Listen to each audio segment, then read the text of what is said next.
দেখছো আমাদের সময় এই পানি ভাত একটু শুকনো মরিচ বা একটু কাঁচা মরিচ বা একটু পেঁয়াজ দিয়ে কি সুন্দর করে খাইছি, আমাদের শরীরটা তরতাজা থাকতো।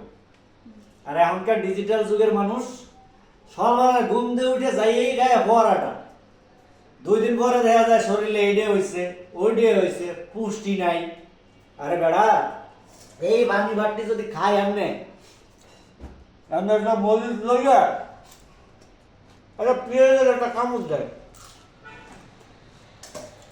এই যে শান্তিটা, শরীরে সারাটা দিন একটা ঠান্ডা ঝরঝরে থাকবে।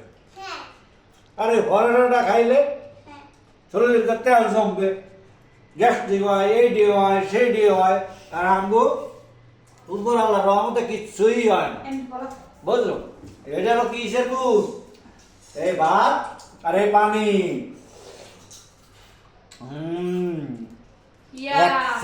খালি মজা রে।